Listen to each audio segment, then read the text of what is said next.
Seigneur, tu es bon. Seigneur, tu es bon. Seigneur, tu es bon. Seigneur, tu es bon. Seigneur, tu es bon. Ô Seigneur, tu es bon. Adonai, tu es bon. Adonai, tu es bon. Adonai, tu es bon. Elohim, tu es bon. Elohim, tu es bon. Seigneur, tu es bon. Rabbi, tu es bon. Rabbi, tu es bon. Rabbi, tu es bon. Yehoshua, tu es bon. Yehoshua, tu es bon. Yehoshua, tu es bon. Oh mon Dieu, tu es bon. Mon Dieu, tu es bon. Mon Dieu, tu es bon. Oh Adonai, tu es bon. Adonai, tu es bon. Adonai, tu es bon. Yahvé Shalom, tu es bon. Yahvé Shalom, tu es bon. Yahvé Shalom, tu es bon. Yahvé Rapha, tu es bon. Yahvé Rapha, tu es bon. Yahvé Rapha, tu es bon. Yahvé Rapha, tu es bon. Yahvé Rapha, tu es bon. Yahvé Rapha, tu es bon. Yahvé Nissi, tu es bon. Yahvé Nissi, tu es bon. Yahvé Nissi, tu es bon. Yahvé Nissi, tu es bon. Yahvé Rapha, tu es bon. Yahvé Rapha, tu es bon. Yahvé Rapha, tu es bon. Yahvé Rapha, tu es bon. Oh Elohim, tu es bon. Hachem, tu es bon. Hachem, tu es bon. Hachem, tu es bon. Hachem, tu tu es bon. Hachem, tu es bon. Hachem, tu es bon. Hachem, tu es bon. Hachem, tu es bon. Dieu d'Abraham, tu es bon. Dieu d'Isaac, tu es bon. Dieu de Jacob, tu es bon. Dieu d'Élie, tu es bon. Dieu de Joseph, tu es bon. Dieu de Daniel, tu es bon. Oh Adonai, tu es bon. Adonai, tu es bon. Adonai, tu es bon. Oh Adonai, tu es bon. Oh Adonai, tu es bon. Oh Yehoshua, tu es bon. Yehoshua, tu es bon. Oh Yehoshua, Yehoshua, Yehoshua, Yehoshua,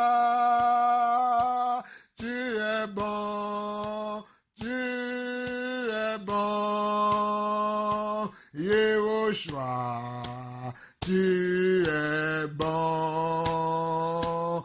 Elohim, Elohim, Elohim, Elohim, Elohim, tu es bon. Elohim, tu es bon. Hachem, tu es bon. Hachem, tu es bon. Hachem, je t'adore. Elohim, je te loue. Adonai, je t'élève encore ce matin. Ce matin, mes yeux sont rivés encore sur toi. Toi, le Dieu de mes ancêtres, le Dieu d'Abraham, d'Isaac et de Jacob. Je te loue parce que tu es bon. Je te glorifie parce que tu es bon. Je t'élève parce que tu es bon. Je t'adore parce que tu es bon. Oh, j'élève ton nom au-dessus de tout nom. Parce que toi, tu es le Dieu qui est si majestueux, qui est si puissant, qui est si merveilleux. Merci pour ta bonté dans ma vie. Merci pour ta bonté dans mon foyer. Merci pour ta bonté dans la vie de mes enfants. Merci pour ta bonté dans la vie de mes frères et sœurs. Merci pour ta bonté au milieu de ton peuple, papa. Merci pour le chandelier que tu es au milieu de nous, papa. Au milieu de nous, tu es là. Au milieu de ton peuple, tu agis. Merci Seigneur, car c'est toi qui agis au milieu de nous. C'est toi qui nous gardes. C'est toi qui nous gardes du filet de l'oiseleur. C'est toi qui nous protège. C'est toi qui gardes nos départs et nos arrivées. Seigneur, aujourd'hui, je suis dans la joie de glorifier ton nom. Je suis dans la joie d'élever ton nom. Parce que durant toute cette semaine qui s'achève aujourd'hui samedi, le 11 novembre, tu as été avec moi. Tu m'as conduit tout au long de la semaine. Tu m'as gardé mon épouse et mes enfants. Tu as gardé mes frères et sœurs un peu partout dans le monde entier. Nous te bénissons, nous te glorifions. Sans toi, nous ne sommes rien. Sans toi, nous ne pouvons rien. Nous te donnons toute la gloire. Nous te donnons toute la puissance. Au siècle des siècles, reçois la gloire. reçois la gloire, reçois la louange, reçois la louange. Hachem, reçois la louange. Yehoshua, reçois la gloire. Oh Elohim, reçois le fruit de nos lèvres, le fruit de mes lèvres, qui exalte ton nom, le fruit de mon cœur, qui exalte ton nom. Oh Papa, ta bonté dure à toujours, ta bonté dure à toujours. Au nom de Jésus-Christ, reçois toute la gloire. Amen, amen et amen. Frères et sœurs, soyez bénis. Nous sommes dans la joie.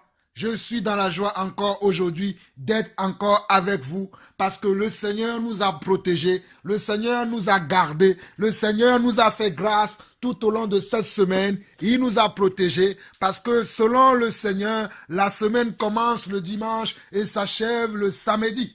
Et aujourd'hui, nous sommes le samedi 11 novembre. Cette semaine est en train de s'achever. Et tout au long de la semaine, le Seigneur a été avec nous. Il nous a gardés, il nous a protégés, il nous a assuré comment sa sécurité. Il nous a donné le manger, il nous a donné le boire, il nous a même donné de quoi se vêtir. C'est lui qui nous garde, ce n'est pas nous-mêmes qui nous gardons. C'est pour cela que nous devons le glorifier. Merci aussi pour sa bonté dans notre vie, parce que c'est lui qui pardonne nos péchés, c'est lui qui efface nos iniquités. C'est à lui que nous rendons toute la gloire. Car nous verrons dans le psaume 130, merci Seigneur pour cette inspiration, merci Seigneur pour ta bonté, alléluia. Nous voyons dans le psaume 130, mes bien-aimés, nous voyons dans le psaume 130. Le psaume 130 nous dit ceci. Nous allons le lire et vous allez comprendre pourquoi je suis dans la joie aujourd'hui. Parce que Dieu m'a encore accordé sa grâce. Dieu l'a encore fait. C'est lui qui fait toutes choses bonnes en son temps. C'est lui qui fait toutes choses belles en son temps. Oh, à lui seul soit la gloire. À lui seul soit la gloire. Dans le psaume 130, le Seigneur nous dira, par la bouche de David, David qui a beaucoup aimé le Seigneur, nous dira ceci. Du fond de l'abîme, je t'invoque, ô Éternel. Seigneur, écoute ma voix. Que tes oreilles soient attentives à la voix de mes supplications. Si tu gardais le souvenir des iniquités éternelles, Seigneur, qui pourra subsister? Mais le pardon se trouve auprès de toi afin qu'on te craigne. J'espère en l'Éternel, mon âme espère et j'attends sa promesse. Mon âme compte sur le Seigneur, plus que les gardes ne comptent sur le matin, que les gardes ne comptent sur le matin. Israël, mets ton espoir en l'Éternel, car la miséricorde est auprès de l'Éternel et la rédemption est auprès de lui en abondance. C'est lui qui rachètera Israël de toutes ses iniquités. Oh Israël, aujourd'hui c'est nous l'église. Israël, aujourd'hui c'est nous les croyants. Israël, aujourd'hui c'est nous les disciples. C'est pour cela que je peux dire haut et fort que le Seigneur est mon berger. Je ne manquerai de rien. C'est pour cela que je peux adorer le Seigneur. Je peux louer le Seigneur. Je peux le bénir parce que le Seigneur m'a fait grâce. Le Seigneur a eu pitié de moi pour pardonner mes péchés, pour pardonner mes iniquités, afin que je le craigne, afin que je l'adore, afin que je l'exalte. Donc vous comprenez pourquoi, mes frères et sœurs, je suis dans la joie lorsque je viens devant vous pour vous parler de la part du Seigneur. Je viens souvent avec des cantiques parce que les cantiques siègent au milieu de ceux qui aiment le Seigneur. Les cantiques siègent au milieu de ceux qui adorent le Seigneur. Et vous devez faire pareil dans vos maisons.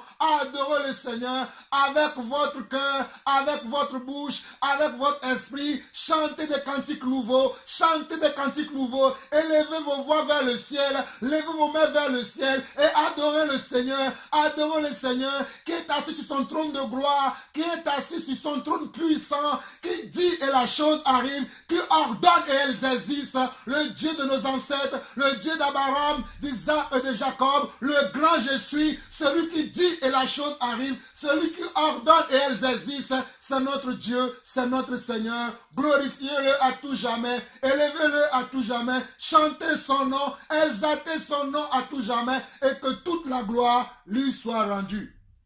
Alors, frères et sœurs, je suis encore une fois dans la joie aujourd'hui de partager avec vous notre 4e partie de l'enseignement L'appel de Dieu. Je m'apprête à vous partager l'enseignement L'appel de Dieu, la 4e partie. Mais avant de commencer cet enseignement, j'aimerais saluer un peu partout mes frères dans le monde entier. Je salue mon frère Barwani depuis le Canada. Je salue mon frère Joël depuis l'Algérie. Je salue mon frère Pascal Azaledi depuis la France. Je salue mon frère le pasteur Afolabi à Lomé au Togo. Je salue mon frère le pasteur Rodrigue à Lomé au Togo. Je salue tous les autres frères un peu partout dans le monde, sans oublier ceux-là qui sont en Belgique, ceux-là qui sont en Allemagne, ceux-là qui sont au Congo, ceux-là qui sont au Gabon. Je ne peux pas citer vos noms individuellement tout le temps, mais sachez que lorsque je parle de la salutation, je m'adresse à vous, à tous mes frères, un peu partout dans le monde. Recevez les salutations fraternelles, recevez l'amour de Dieu, recevez la joie de Dieu et recevez la paix de Dieu. Je suis dans la joie parce que le Seigneur est en train d'ouvrir les portes. Même bientôt, nous irons aussi en Algérie, car mon frère Joël m'a dit qu'il m'ouvrira bientôt sa maison afin que nous puissions partager l'évangile de Dieu. Oh, je glorifie le Seigneur qui eût cru que notre évangile, l'évangile que le Seigneur nous a accordé, la grâce que le Seigneur nous a accordée, qui eût cru que nous pourrions aussi aller jusqu'en Algérie,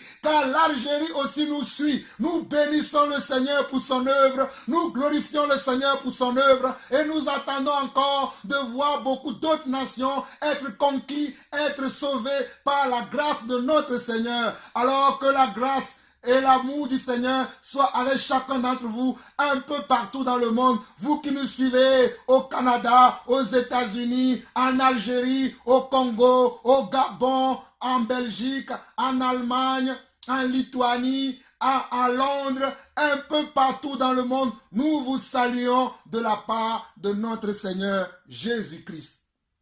Alors, frères et sœurs, je profite aussi de l'occasion pour vous annoncer que le week-end prochain, le week-end du 17, je serai encore en Belgique. Je serai encore en Belgique dans une ville qui s'appelle S-Opendenberg. S-Opendenberg, et j'ai la ferme assurance que bientôt, très bientôt, nous serons aussi du côté de Bruxelles. Nous serons aussi du côté de Bruxelles. Nous avançons pas à pas, selon que le Seigneur nous ouvre les portes afin que nous prêchons l'évangile non dilué, l'évangile qui sauve, l'évangile qui délivre, l'évangile qui vient du cœur de Dieu. Nous bénissons le Seigneur et merci pour ces frères, merci pour ces sœurs qui vont nous accueillir ce week-end et merci pour tous les autres frères qui bientôt, très bientôt, vont nous accueillir. Nous vous saluons, nous vous bénissons de la part de notre Seigneur Jésus-Christ. Alors mes frères, nous allons rentrer dans le sujet de notre enseignement qui a commencé depuis quelques semaines, depuis 1 ou 2 semaines déjà, cet enseignement qui est l'appel de Dieu, l'appel de Dieu. Et mes frères, aujourd'hui, nous allons partager beaucoup de versets, beaucoup de versets. Et je vous encourage à noter ces versets. Je vous encourage à noter ces versets et à les relire, à les reméditer, afin que le Seigneur puisse vous parler, afin que le Seigneur puisse vous conduire, car nous sommes simplement la voix du Seigneur, nous sommes simplement la bouche du Seigneur, pour vous annoncer ses oracles, pour vous annoncer ses desseins, pour vous annoncer ses volontés. Mais vous aussi, vous avez votre part à faire. Votre part, c'est d'obéir à ce que nous disons. Votre part, c'est d'écouter et de mettre en pratique ce que nous vous enseignons. Car que sert-il à quelqu'un de recevoir des enseignements et que ces enseignements ne le servent-ils à rien?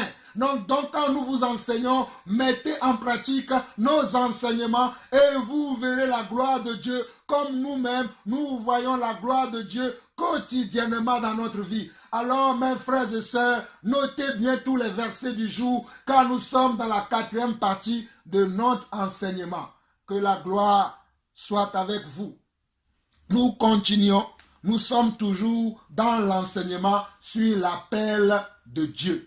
L'appel de Dieu. Nous avons vu précédemment que Dieu nous appelle premièrement, la première des choses, le départ, La première des choses, le Seigneur nous appelle à sortir du monde. Le Seigneur nous appelle à sortir du monde et à rentrer dans son église. Le Seigneur nous appelle à sortir du monde et à rentrer dans son église. Parce que église veut dire ecclésias. Ecclésias qui est un mot grec qui signifie appeler hors d'eux. Qui signifie appeler hors d'eux. Et Dieu nous a appelés hors du monde à venir dans son royaume. Car si nous lisons Éphésiens chapitre 2, le verset 1 au verset 3, l'apôtre Paul nous dira que nous étions aussi des enfants de colère et que nous agissons aussi comme les autres. Mais Dieu en son temps nous a fait grâce pour nous ramener dans son royaume. Alors mes frères, le premier type d'appel que vous et moi nous avons reçu, c'est l'appel de sortir du monde et de rentrer dans le royaume de Dieu. Le second appel que Dieu nous fait, c'est que Dieu nous donne comment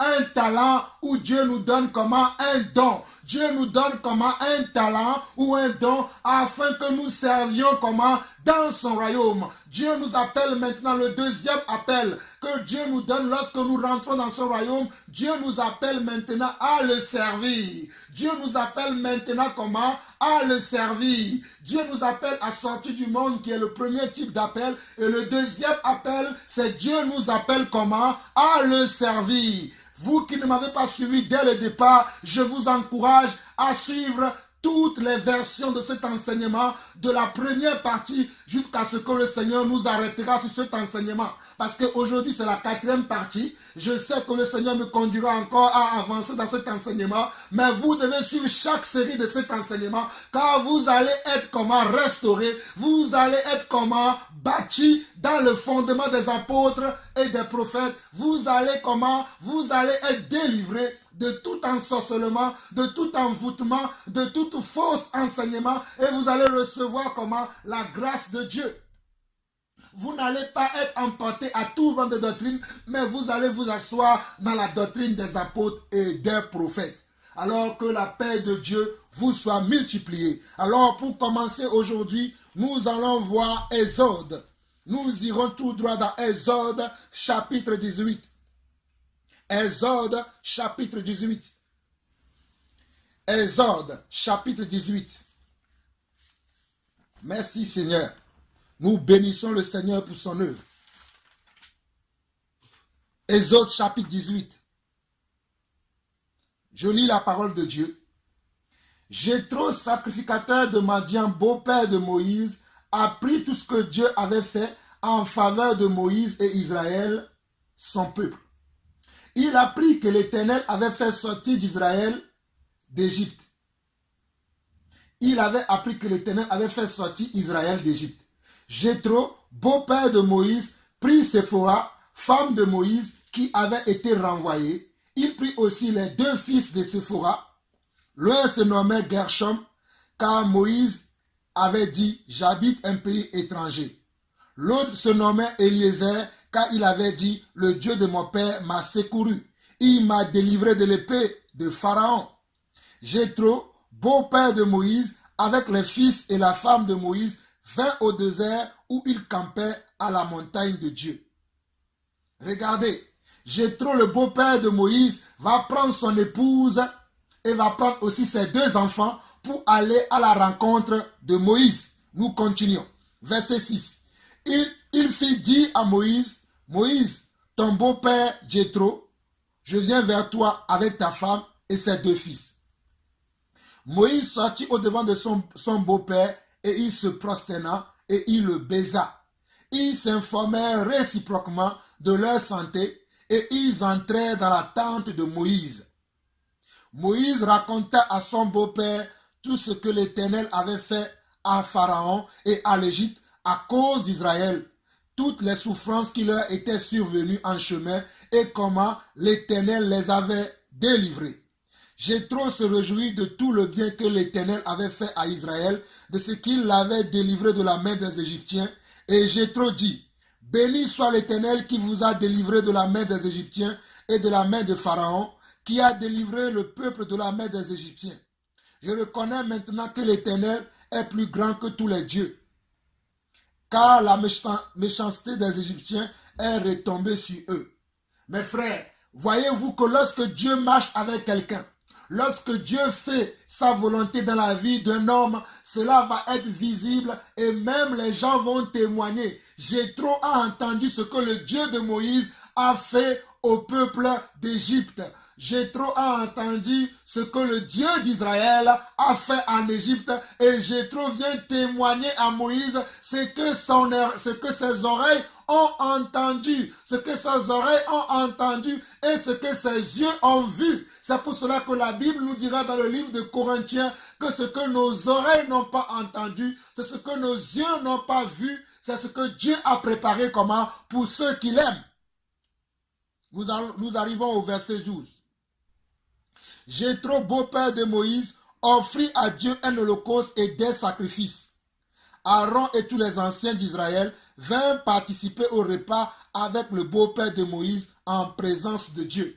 Vous voyez, Jéthro a été tellement touché qu'il n'est pas venu les mains vides. Il est venu avec un sacrifice. Il est venu pour glorifier le Seigneur. Quand on offre un sacrifice à Dieu, c'est parce qu'on glorifie le Seigneur. Aujourd'hui, ce n'est plus avec les animaux, ce n'est plus avec le sang des boucs, des taureaux et des veaux, mais avec comment? Un sacrifice de louange. Un sacrifice de louange. Nos lèvres qui glorifient le Seigneur, nos cœurs qui glorifient le Seigneur, nos actions, nos vies, notre caractère, notre style de vie, notre modèle de vie, c'est ça qui glorifie le Seigneur aujourd'hui. Ce n'est plus avec les sangs des boucs et des veaux et des taureaux que nous allons apporter des offrandes devant le Seigneur. Mais nous apportons comment? Des offrandes avec notre vie. Nous apportons des offrandes avec nos lèvres, en glorifiant le Seigneur, en adorant le Seigneur et en le célébrant. Amen, amen et amen. Le verset 13 nous dit ceci. Le lendemain, Moïse s'assit pour juger le peuple. Et le peuple se tint devant lui depuis le matin jusqu'au soir. C'est là où je vais rentrer dans le vif de mon enseignement. Regardez, le verset 13 de Exode chapitre 18 dit ceci. Le lendemain, Moïse s'assit pour juger comment? Le peuple. Il y a des gens qui nous demandent aujourd'hui, est-ce que nous avons le droit de juger? Est-ce que nous avons le droit de juger? Voici l'exemple ici que Moïse était comme un juge. Il réglait les affaires, les différends qui existaient entre ses frères. Comme aujourd'hui, moi aussi, je peux régler les différends qui sont dans l'église. C'est pour cela que vous me voyez tout le temps à l'œuvre, en train de dénoncer les œuvres ténébreuses qui sont au milieu de nous. C'est pour cela que vous me verrez toujours en train de dénoncer les pasteurs bricoleurs, les faux pasteurs, les faux apôtres, les faux prophètes, les faux évangélistes, les faux docteurs. Vous me verrez toujours en train de dénoncer les apôtres bricoleurs, les prophètes bricoleurs, les évangélistes bricoleurs, les pasteurs et les docteurs bricoleurs. Je les dénoncerai toujours, car ceci aussi est un travail que Dieu nous a donné. Alléluia. C'est un fait. Que vous le voulez ou pas, nous continuerons toujours à juger le peuple de Dieu. Ceux qui nous insultent, continuez à nous insulter. Ceux qui nous tiennent des propos méchants, continuez toujours. Mais cela ne nous fait pas ni chaud ni froid. Nous continuerons toujours à annoncer l'évangile de Dieu pour laquelle Dieu nous a mis à part. C'est Dieu qui nous a mis à part afin que nous annoncions sa vertu. Je continue. Le verset 13 de Exode chapitre 18 nous dit ceci. Le lendemain, Moïse s'assit pour juger le peuple et le peuple se tint devant lui depuis le matin jusqu'au soir. Le peuple venait devant Moïse afin de recevoir les instructions. Et Moïse les jugeait. Lorsqu'il y avait des différends entre deux familles, les familles venaient devant Moïse afin que Moïse puisse trancher. Les gens qui n'aiment pas qu'on tranche aujourd'hui, nous tranchons selon l'Esprit de Dieu. Car le Seigneur nous a donné son esprit afin que nous puissions trancher les affaires qui sont au milieu de son église. Dieu m'a accordé la grâce d'être un apôtre dans son royaume afin de pouvoir trancher les affaires qui sont au milieu de nous.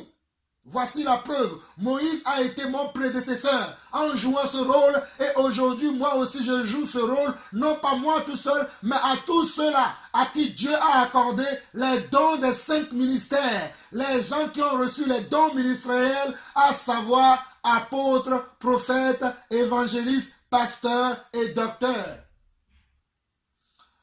Le verset 14, regardez ceci.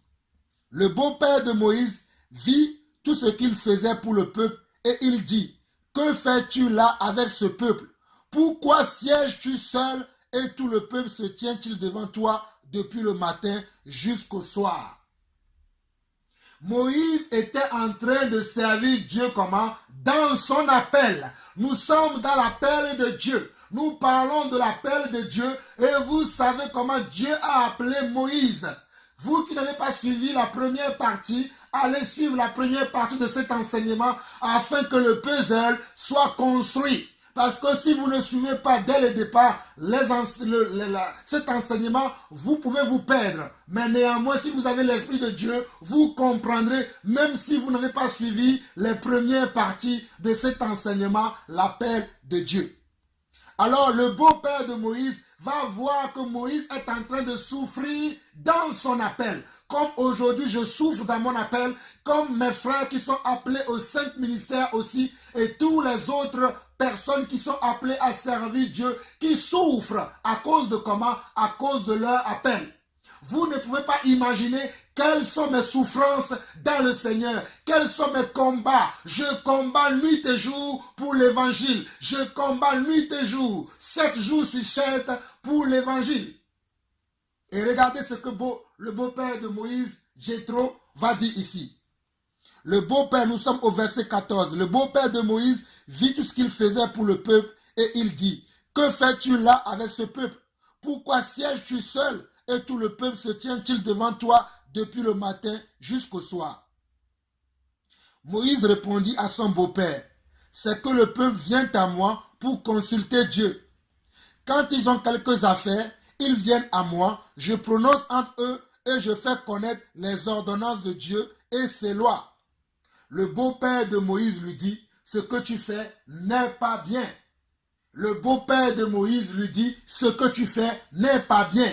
Verset 18, tu t'épuiseras toi-même et tu épuiseras ce peuple qui est avec toi.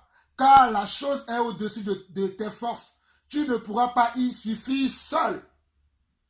Tu ne pourras pas y suffire seul. Je ne peux pas servir Dieu tout seul. Même si Dieu m'a appelé au ministère, même si Dieu m'a fait la grâce d'être un apôtre dans son royaume, je ne peux pas le servir tout seul. J'ai besoin de frères et sœurs. J'ai besoin d'être assisté. J'ai besoin d'être encouragé par les uns ou les autres. J'ai besoin d'être encouragé dans cette tâche. Je ne peux pas le faire tout seul. Je reconnais que j'ai reçu une grâce, mais je reconnais aussi que je ne peux pas faire ce travail tout seul.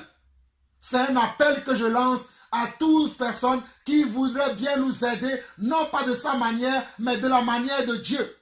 Aidez-nous à faire le travail pour lequel Dieu nous a mis à part. Aidez-nous à faire ce travail-là volontairement comme nous le faisons. Aidez-nous aussi à le faire volontairement. Que le Seigneur vous bénisse. Au verset 18, le beau-père de Moïse va lui dire, tu t'épuiseras toi-même et tu épuiseras ce peuple qui est avec toi, car la chose est au-dessus de tes forces. Tu ne pourras pas y suffire seul. Maintenant, écoute ma voix. Je vais te donner un conseil et que Dieu soit avec toi. Sois l'interprète du peuple auprès de Dieu et porte les affaires devant Dieu. Enseigne-leur les ordonnances et les lois et fais-leur connaître le chemin qu'ils doivent suivre et ce qu'ils doivent faire. Regardez le conseil que le beau-père, inspiré par Dieu, conduit par le Seigneur, parce que c'est Dieu qui a envoyé Jéthro vers Moïse, afin de lui donner des consignes, afin de lui donner des conseils que Moïse va mettre en pratique afin d'être soulagé dans sa tâche, afin d'être soulagé dans sa mission, afin d'être soulagé dans son appel. Il y a quelques-uns parmi vous, Dieu vous nous enverra afin que nous soyons soulagés dans la mission qu'il nous a assignée. Parce que cette mission, je ne peux pas l'accomplir tout seul. J'ai besoin d'être soutenu. J'ai besoin d'avoir des frères et sœurs qui sont autour de moi pour m'aider dans cette tâche. Alléluia. Et regardez, ce que le beau-père de Moïse, Jéthro, va dire à Moïse. Verset 21. Choisis parmi tout le peuple des hommes capables, craignant Dieu, des hommes intègres, ennemis de la cupidité, établis-les sur eux comme chefs de 1000, chefs de 100, chefs de 50 et chefs de 10. Regardez encore. Choisis parmi tout le peuple des hommes capables, craignant Dieu, des hommes intègres, ennemis de la cupidité, établis-les sur eux comme chefs de 1000, chefs de 100, chefs de 50 et chefs comment? Et chefs de 10. Qu'ils jugent le peuple en tout temps, qu'ils portent devant toi toutes les affaires importantes et qu'ils prononcent eux-mêmes sur les petites causes, allège ta charge et qu'ils la portent avec toi. Regardez, le beau-père de Moïse, Jéthro, va donner un conseil comment à Moïse en disant quoi? Tu ne pourras pas faire cette tâche tout seul. Le fait d'être devant le peuple de Dieu, d'écouter les témoignages des uns et des autres, d'écouter les problèmes qui existent entre les frères et sœurs, tu ne pourras pas le faire tout seul. Tu n'as pas la capacité de le faire tout seul. Tu vas t'épuiser. Prends quelqu'un, prends des hommes. Regardez, quand le beau-père de Moïse va donner ce conseil à Moïse, il ne veut pas lui dire de choisir n'importe qui.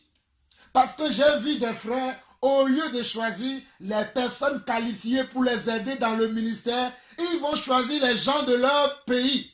Ils vont choisir les gens en fonction de leur affinité. Mes frères, ce n'est pas parce que je suis Togolais que je marche avec les Togolais.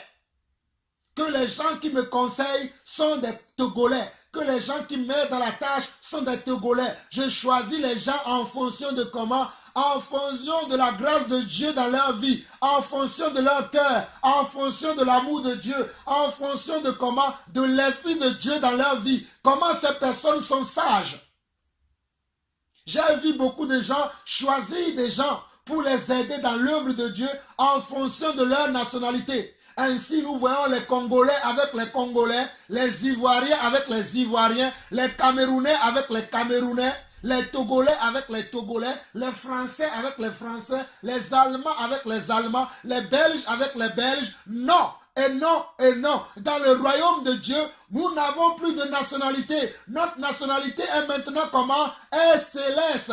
Nous n'avons plus de nationalité. Je n'ai plus de nationalité. Même si j'aime mon pays, le Togo, le Togo le Togo où je suis né, où j'ai grandi, où le Seigneur m'a appelé. Je n'ai plus cette nationalité, mais j'ai une nationalité céleste maintenant. Je suis du ciel maintenant et j'accueille tout frère et toute sœur qui a aussi cette nationalité, en qui je vois une grâce de Dieu, en qui je vois un don et un talent. Je vais utiliser ce don et ce talent pour faire avancer l'œuvre de Dieu. Nous allons utiliser en vous, peu importe votre nationalité, peu importe votre culture, peu importe vos connaissances, nous allons utiliser en vous comment? La grâce de Dieu pour faire avancer l'œuvre de Dieu. C'est pour cela que le beau-père de Moïse, Jéthro, va lui dire au verset 21 de Exode 18, il va dire quoi? Exode 18, verset 21, choisis parmi tout le peuple, choisis parmi tout le peuple des hommes capables. On ne choisit pas des hommes qui ne sont pas capables. On ne choisit pas des incapables, mais plutôt on choisit des hommes capables, des hommes qui sont capables, craignant Dieu, pas des hommes qui jouent avec Dieu, pas des hypocrites. On ne choisit pas des hypocrites, on ne choisit non plus des menteurs, on ne choisit non plus des fornicateurs, des adultères, mais on choisit comment? Des hommes qui craignent Dieu. Des hommes comment? Des hommes intègres. Les hommes qui connaissent l'intégrité. Pas les gens qui n'ont rien à voir avec l'intégrité, mais des gens qui sont comment? Intègres. Ennemis de comment? Ennemis de la cupidité. Pas les gens qui aiment comment? L'argent. Aujourd'hui, les gens choisissent. Quand je vois les hommes de Dieu, ils choisissent les gens qui aiment de l'argent afin que ces personnes, je parle des faux, bien sûr, et des bricoleurs, bien sûr. Je ne parle pas des vrais, car les vrais connaissent ces choses, mais les bricoleurs et les faux, ils vont choisir les gens en fonction de leur affinité, en fonction comment de leurs rêves et des pensées ténébreuses qui sont dans leur cœur et de leur vision comment pharaonique, de leur vision de cupidité. C'est ainsi qu'ils choisissent les gens pour les aider dans le ministère. Mais moi, je ne choisis, ou nous ne choisissons pas les gens en fonction de ces critères-là. Nous choisissons les gens en fonction du critère que nous voyons ici dans Exode 18, le verset 21. C'est très important, frères et sœurs. Comprenez ces choses. Nous sommes toujours dans le sujet, l'appel de Dieu.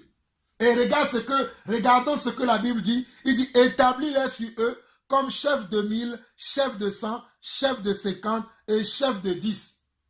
Qu'ils jugent le peuple en tout temps, qu'ils portent devant toi toutes les affaires importantes et qu'ils prononcent eux-mêmes sur les petites causes, allège ta charge et qu'ils la portent avec toi.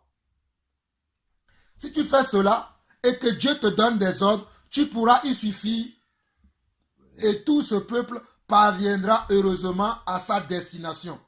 Regardez le verset 24.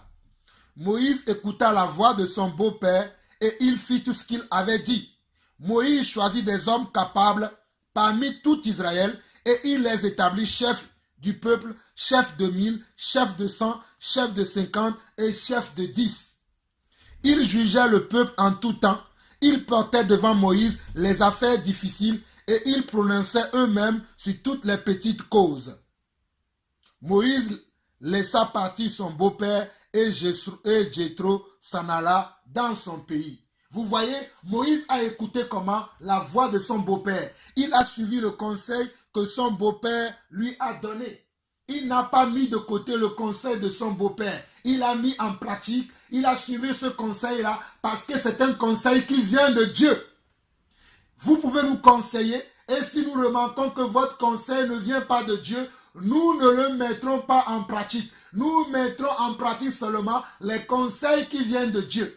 Je sais, il y a beaucoup de gens aussi, lorsqu'ils s'aiment dans le royaume de Dieu, lorsqu'ils sont là à nous aider dans le royaume de Dieu, ils veulent des fois nous donner des conseils et certains conseils sont charnels. Nous refusons les conseils charnels et nous acceptons les conseils spirituels. J'insiste sur ce point. Ce n'est pas parce que vous nous donnez des conseils que tout ce que vous nous dites, nous devons les mettre en pratique. Nous mettons simplement en pratique les conseils que nous jugeons comme utiles, que nous jugeons comme édifiants, que nous jugeons comme édifiants. Pas des conseils qui ne vont pas nous édifier, pas des conseils qui vont nous éloigner de Dieu, mais nous prenons en compte simplement des conseils qui viennent de la part du Seigneur. Que celui qui a des oreilles pour entendre, entend ce que l'Esprit dit à son Église. Nous continuons et nous allons voir que le Seigneur Jésus lui-même a fait la même chose que Moïse a fait. Nous allons voir que le Seigneur Jésus lui-même a fait la même chose que ce que Moïse a fait. Nous allons regarder dans Luc, chapitre 9, et nous allons voir comment Jésus lui-même a pratiqué la même chose que Moïse a pratiqué. Nous pouvons lire à partir du verset comment? À partir du verset 12. Mais sachez que Jésus, dans son ministère terrestre, lorsqu'il y avait la foule qui s'approchait de lui, Jésus essaie toujours de mettre de l'ordre en s'appuyant sur comment? Sur ses apôtres qu'il a choisis. Sur ses 12 disciples qu'il a choisis. Nous l'avons vu dans la première partie, comment Jésus a appelé les 12 apôtres. Nous l'avons déjà vu dans la première partie. Donc vous voyez ici que Jésus se sert de ces personnes pour l'aider, pour l'assister. Pour l'aider, pour l'assister dans son travail, dans sa mission, dans son appel. Alors nous lisons à partir du verset 12, Luc chapitre 9. On nous dit, comme le jour commençait à baisser, les 12 s'approchèrent et lui dirent, renvoie la foule afin qu'elle aille dans les villages et dans les campagnes des environs pour se loger et pour trouver des vivres. Car nous sommes ici dans un lieu désert. Jésus leur dit, donnez-leur vous-même à manger. Mais ils répondirent, nous n'avons que 5 pains et 2 poissons. à moins que nous n'allions nous-mêmes acheter des vivres pour tout ce peuple. Or, il y avait environ 5000 hommes. Jésus dit à ses disciples, faites-les asseoir par rangée de 50. Regardez, Jésus va utiliser comment 16 apôtres pour pouvoir mettre un ordre parmi les 5000 personnes qui suivaient Jésus. Jésus va utiliser comment les 12 disciples qui sont avec lui pour mettre de l'ordre parmi 5000 personnes. Waouh! Quelle sagesse, quelle intelligence! Et Jésus est notre modèle. Nous suivons le modèle de Jésus-Christ. Jésus est notre modèle. Jésus est notre modèle et nous suivons le modèle de comment? De Jésus-Christ. Jésus-Christ, devant une foule de 5000 personnes, va utiliser comment? Ses 12 disciples pour mettre de l'ordre. Ces personnes suivaient Jésus, suivaient les enseignements de Jésus, suivaient la foi de Jésus. Et ces personnes ont été avec Jésus toute une journée. Et Jésus voyait que ces personnes étaient fatiguées. Ces personnes avaient comment? Avaient faim et soif. Et Jésus n'a pas voulu les renvoyer comment? À jeun chez eux. Il va demander, qu'est-ce que vous avez? Jésus va trouver comment? 2 poissons et comment? Et 5 pains. Oui, nous n'avons que 5 pains et 2 poissons. Et Jésus va multiplier ces 5 pains et ces 2 poissons et il va charger plutôt ses disciples de distribuer comment? Ces 2 poissons et ces 5 pains qu'il a multipliés pour que ses disciples le distribuent comment? À la foule. Et les disciples vont écouter la voix de leur maître et ils vont comment? Ils vont faire asseoir la foule par nombre de comment? De 50. Regardez ici. Nous sommes dans Luc chapitre 9, le verset 14. Or, il y avait environ 5000 hommes. Jésus dit à ses disciples, faites-les asseoir par rangée de 50. Regardez, verset 15. Il fit ainsi et il les fit tous asseoir. Jésus prit les 5 pains et les 2 poissons et levant les yeux vers le ciel, il les bénit, puis il les rompit et les donna aux disciples afin qu'ils les distribuent à la foule. C'est pour cela qu'il faut de l'ordre dans l'église. Aujourd'hui, il n'y a pas de l'ordre dans l'église. L'église est en désordre. Chacun fait n'importe quoi. On est livré à nous-mêmes. C'est pour cela que Dieu nous a appelés, nous qui sommes apôtres, afin de mettre de l'ordre dans l'église de Dieu. Dieu nous a appelés afin qu'il y ait de l'ordre dans l'église de Dieu. C'est pour cela que Dieu a mis dans mon cœur que je dois faire cet enseignement sur l'appel de Dieu. Parce que cela est important et capital pour qu'il y ait de l'ordre dans l'église de Dieu. Nous qui sommes dans les 5 ministères, c'est à nous de mettre comment de l'ordre dans l'église. Mais si nous-mêmes nous sommes désordonnés, comment pourrions-nous amener de l'ordre dans l'église? Si nous-mêmes nous ne sommes pas ordonnés, si nous-mêmes nous ne sommes pas dans la vérité, si nous-mêmes nous ne sommes pas dans la doctrine des apôtres et des prophètes, comment pourrions-nous amener cet ordre-là dans l'église de Dieu? C'est pour cela que j'appelle quelques-uns des bricoleurs, parce qu'eux-mêmes, ils n'ont pas reçu d'enseignement. Eux-mêmes, ils n'ont pas été formés. Comment pourront-ils former d'autres personnes si eux-mêmes n'ont pas été formés, si eux-mêmes n'ont pas reçu des instructions? Cela est capital. Lorsque tu es appelé à servir Dieu, de t'asseoir d'abord pour recevoir des instructions. Apprendre au pied d'un ancien. Apprendre au pied de quelqu'un qui a de l'expérience dans le Seigneur. Pas de l'expérience charnelle, mais de l'expérience spirituelle. Pas de l'expérience mondaine, mais l'expérience dans les œuvres de Dieu, dans les commandements de Dieu. Comme Jéthro a dit comment à Moïse que toi tu écouteras les choses de la part de Dieu et tu viendras les donner à ceux-là qui vont t'aider dans le royaume de Dieu afin que ces personnes puissent les mettre en pratique. Tu vas écouter les ordonnances, les lois, les préceptes de Dieu et tu vas leur donner cela. C'est la même chose. Jésus lui-même, puisque lui-même il est le modèle parfait, il va dire à ses disciples, faites asseoir comment la foule par rangée de 50. Et une fois que la foule va une fois que la foule va être divisée par rangée de 50, Jésus va prendre le pain, il va le bénir, il va prendre le poisson, il va le bénir, et cela va se multiplier. Il va les donner maintenant aux 12, pas à tout le monde. Il va les donner comment? Aux 12, et maintenant, quitte aux 12 de les distribuer comment? Aux rangées de 50. C'est important qu'il y ait de l'ordre dans la maison de Dieu. On en a marre du désordre qu'il y a aujourd'hui dans la maison de Dieu. On en a marre de voir le désordre, le chaos total qu'il y a dans la maison de Dieu. J'ai marché avec beaucoup de frères dans le passé. J'ai vu tellement du désordre dans l'église. Les gens qui viennent en retard, les gens qui ne savent pas ce pourquoi même ils sont là, les gens qui ont des rôles mais qui ne comprennent pas pourquoi ils ont ce rôle-là. J'ai vu beaucoup de désordre dans l'église. C'est pour cela que je n'aime pas le désordre. J'aime pas le désordre parce que Dieu m'a appelé à le servir dans l'ordre et non dans le désordre. Je hais le désordre dans l'église. Mes frères, comprenez-moi, lorsque je viendrai chez vous, s'il y a du désordre, je ne supporte pas le désordre parce que le Dieu que nous servons est un Dieu d'ordre. Je hais le désordre. Le désordre est la chose la première que je vois lorsque j'arrive dans un endroit, je lève mes yeux, je vais voir si tout est ordonné parce que nous marchons dans l'ordre. Là où il n'y a pas d'ordre, Dieu ne peut pas agir. Mes frères, sachez cela. Là où il n'y a pas d'ordre, Dieu ne pourra pas agir.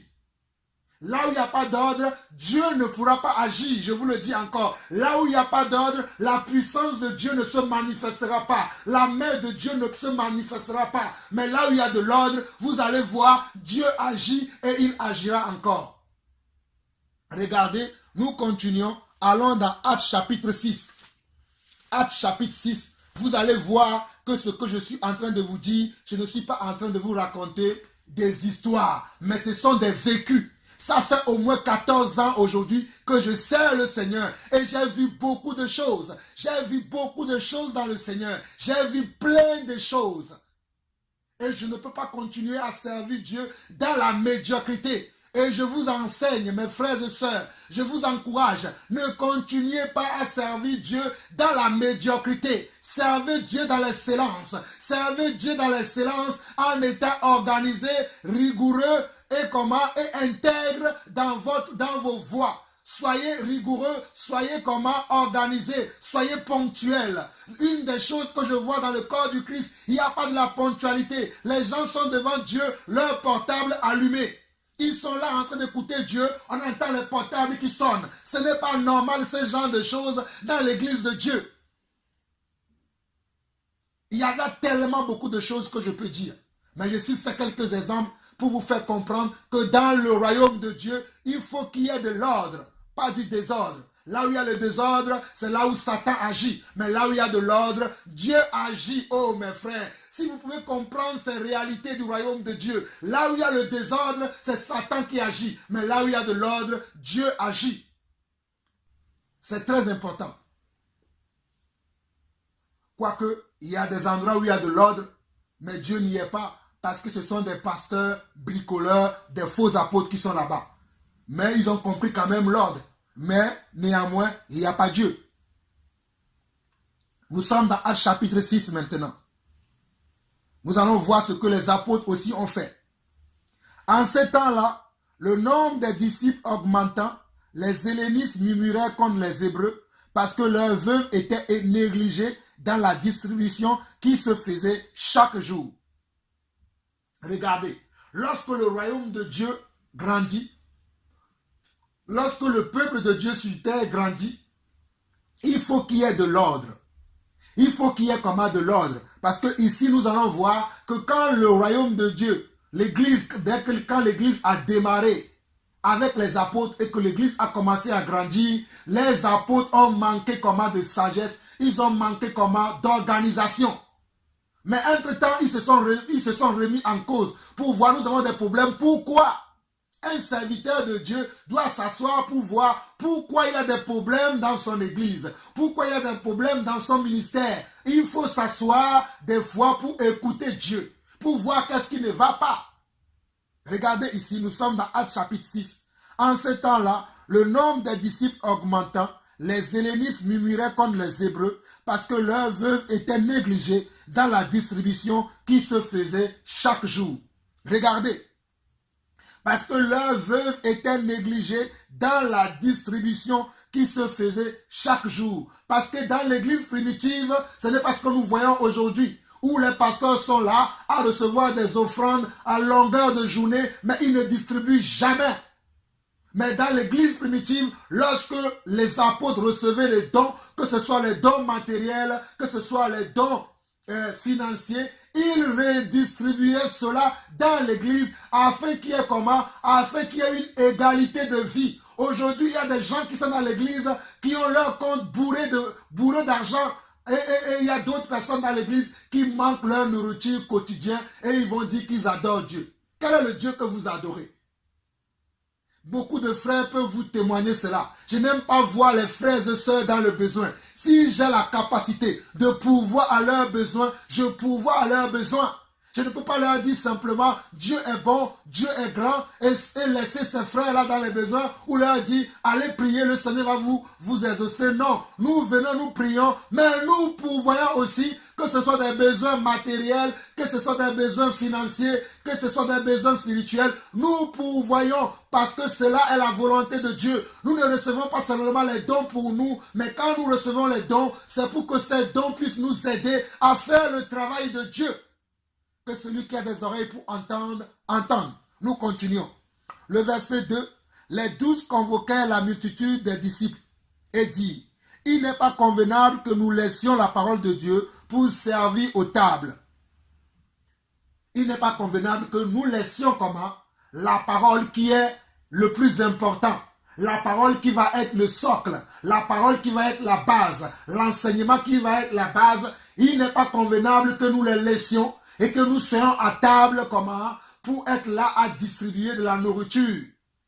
Pour être là comment? À distribuer comment? Les vêtements. Pour être là à distribuer comment? Les biens de ce monde. Mais nous allons nous atteler, nous, à l'enseignement de la parole comme je le fais. Mes frères et sœurs, j'aime être là à distribuer, mais par moment, j'aime être aussi dans l'enseignement, dans les détails de l'enseignement, afin que vous puissiez avoir toute la connaissance et toute l'intelligence qu'il faut pour servir le Seigneur. C'est important cela. C'est pour cela que lorsque je visite des frères et sœurs et que je les vois, ils sont là à trop s'occuper de la nourriture. Je dis c'est bien, mais nous devons aussi suivre les enseignements qui sont importants. Il y a un temps pour tout. C'est pour cela qu'il faut qu'il y ait de l'ordre dans l'église. Il y a un temps pour s'occuper des choses logistiques, des moyens logistiques, de la nourriture, mais il y a un temps aussi pour être là, pour recevoir les instructions, les enseignements, la parole de Dieu. Car les apôtres ont vu à cette époque-là qu'il y avait de la négligence au niveau de la parole et au niveau de la distribution. Il y avait une négligence parce qu'il n'y avait pas de l'équilibre. Lorsqu'il n'y a pas de l'ordre, il y a un déséquilibre. Il y avait un déséquilibre qui existait au milieu des apôtres, mais les apôtres n'ont pas continué dans les déséquilibres. Ils sont assis, ils se sont dit, il y a un malaise. Le malaise se trouve où? Ils l'ont trouvé et ils l'ont corrigé une fois pour de bon. Toi, mon frère, qui sert le Seigneur depuis des années, tu es toujours dans les déséquilibres, tu es toujours dans les désordres, ce n'est pas normal. Toi, ma soeur, qui sert le Seigneur, tu es toujours dans les déséquilibres, dans les désordres, ce n'est pas normal. Tu abandonnes ton foyer pour être là à l'église. Non, je vais aller prier, je vais aller servir le Seigneur. Tu abandonnes ton ménage. Tu abandonnes tes enfants, tu abandonnes ton mari et tu vas, oui, je vais aller servir le Seigneur. Ce n'est pas comme cela. Ce n'est pas comme cela. Il y a un temps pour tout. Que celui qui a des oreilles pour entendre, entend ce que l'Esprit dit à son Église. Nous avançons. Nous arrivons au verset 2. Les 12 convoquèrent la multitude des disciples et il dit, il n'est pas convenable que nous laissions la parole de Dieu pour servir aux tables. C'est pourquoi, frères, choisissez parmi vous 7 hommes de qui l'on rend un bon témoignage, qui soient pleins d'Esprit Saint et de sagesse et que nous chargeons de cet emploi. Regardez, ici les apôtres ont fait comme Moïse. Ils n'ont pas choisi les gens en fonction de leur nationalité. Ils n'ont pas choisi les gens en fonction de leur affinité. Ils n'ont pas choisi les gens en fonction de leurs rêves, mais ils ont choisi les gens comment? Regardez, c'est pourquoi nous sommes dans Actes chapitre 6, le verset 3. C'est pourquoi, frères, choisissez parmi vous 7 hommes. Choisissez parmi vous 7 hommes de qui l'on rend un bon témoignage, qui soient pleins d'Esprit Saint et de sagesse, et que nous chargerons de cet emploi. De quel emploi? L'emploi de distribution. De ceux-là qui vont assister les apôtres. Il y a un appel aussi d'assistance dans le royaume de Dieu. Mes frères, nous sommes dans l'appel. Dieu peut t'appeler aussi à assister un homme ou une femme dans le royaume de Dieu. Vous qui ne savez pas cela, je vous le dis par l'Esprit aujourd'hui, il y a aussi un appel d'assistanat dans le royaume de Dieu. Dieu t'appelle et tu vas être un assistant, un compagnon d'œuvre. Un compagnon d'œuvre. Je le précise encore. Il n'y a pas que les 5 ministères, il n'y a pas que les dons que nous avons vus dans 1 Corinthiens 12, il y a aussi le don d'accompagnement. Tu vas accompagner, tu vas assister, tu vas aider. Ça aussi, c'est un don de Dieu. Le fait d'aider les autres à accomplir leur mission, c'est aussi un appel de Dieu. C'est aussi un appel de Dieu. Et quelques-uns parmi vous, Dieu vous a appelé afin que vous nous aidiez à accomplir la volonté de Dieu. Que ce soit financièrement, que ce soit matériellement, que ce soit physiquement, que ce soit avec vos conseils, Dieu vous a appelé afin que vous nous aidiez à accomplir la volonté de Dieu. Donc je répète encore, certains parmi vous, Dieu vous a appelé au don d'assistanat, au don d'aide, au don de compagnons. Vous allez être nos compagnons d'œuvre dans le ministère. Vous allez nous assister. Nous avançons. Verset 4. Et nous allons lire à partir du verset 3. C'est pourquoi, frères, choisissez parmi vous 7 hommes de qui l'on rend un bon témoignage, qui soit plein d'Esprit Saint et de sagesse, et que nous chargerons de cet emploi.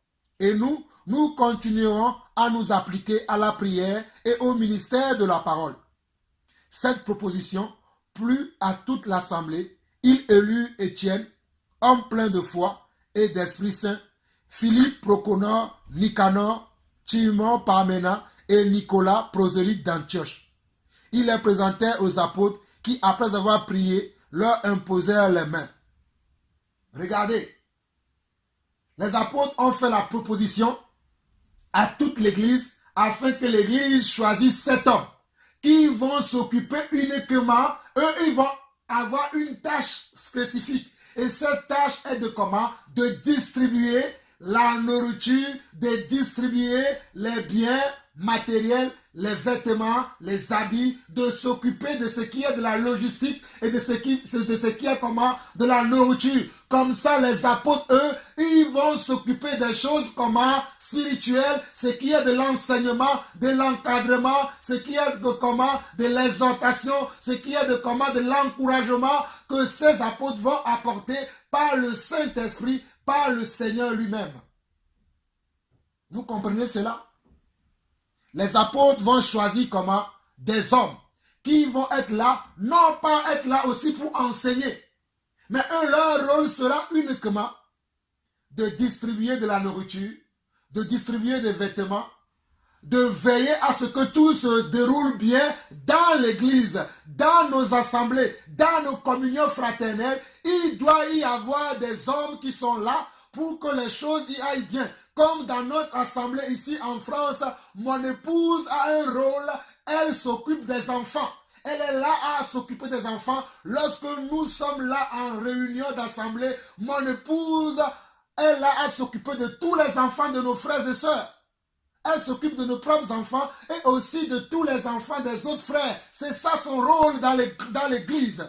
Je parle de mon épouse. Elle n'est pas apôtre comme moi, ni prophétesse, ni évangéliste comme moi. Mais son rôle, c'est de m'aider pour que lorsque moi je suis là à enseigner les gens, que le culte puisse bien se dérouler. Elle s'occupe des enfants. Elle prend en charge les enfants. Elle les encadre. Voici un exemple parmi tant d'autres.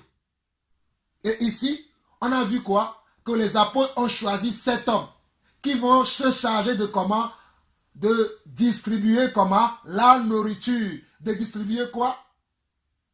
de distribuer quoi? La nourriture, les vêtements, la distribution qui se faisait chaque jour afin qu'il n'y ait pas des indigents au milieu des apôtres. Parce qu'à l'époque des apôtres, il n'y a pas des indigents, il n'y a pas de pauvres. Il n'y avait pas de pauvres au milieu d'eux comme nous voyons aujourd'hui. Les pasteurs, les apôtres sont là. Ils reçoivent tout le temps les dons. Ils reçoivent tout le temps les dons. Mais ils ne pensent jamais à redistribuer ces choses. Ils les gardent pour eux. Mais nous utilisons les dons que les frères et sœurs nous donnent pour faire avancer l'œuvre de Dieu et non les garder pour nous. Dieu m'en est témoin. Dieu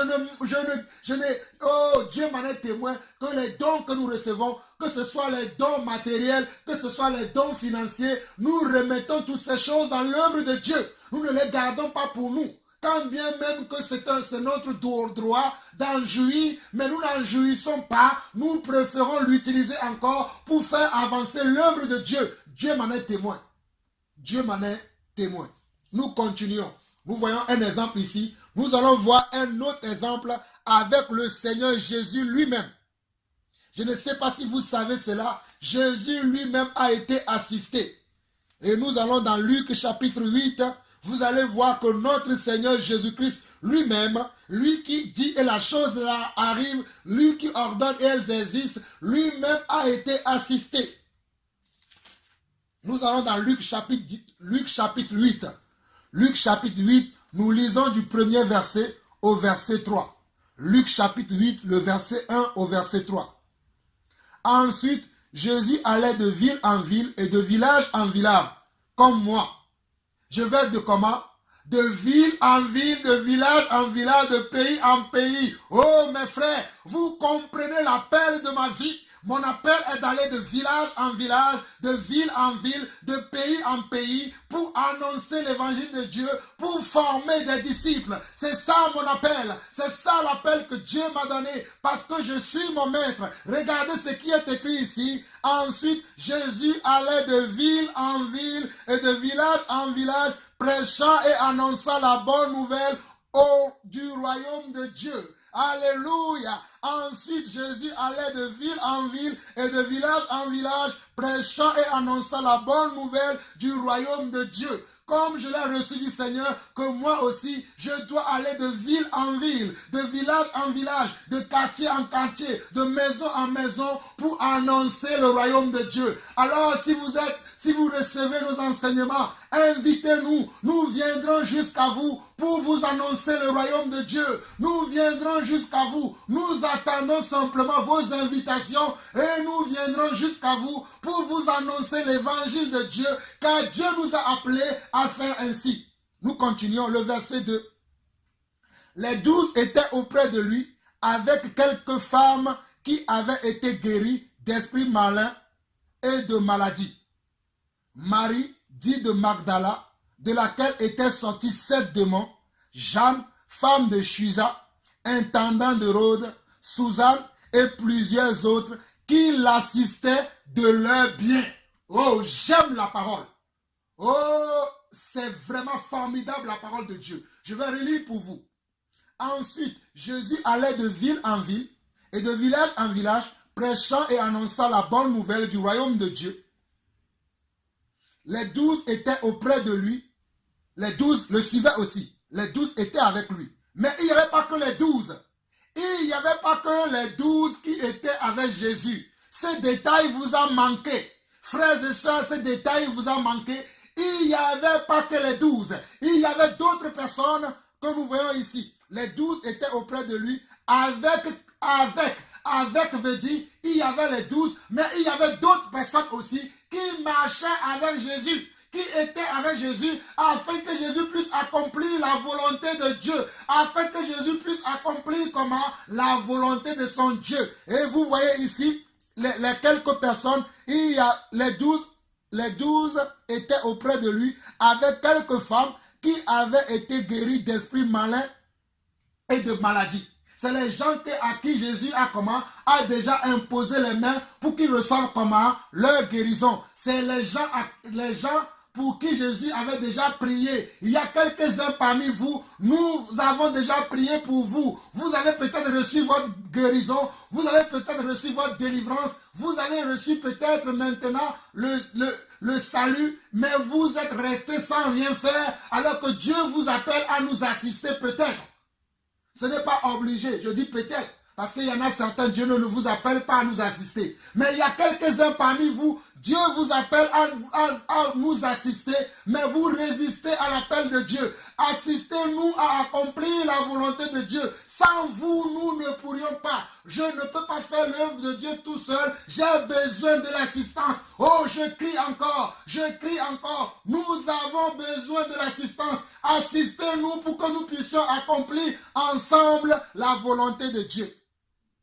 Et parmi ces personnes, il y avait Marie, dite de Magdala, de laquelle étaient sortis 7 démons, Jeanne, femme de Chuza, intendant de Rhodes, Suzanne et plusieurs autres qui l'assistaient de leur bien.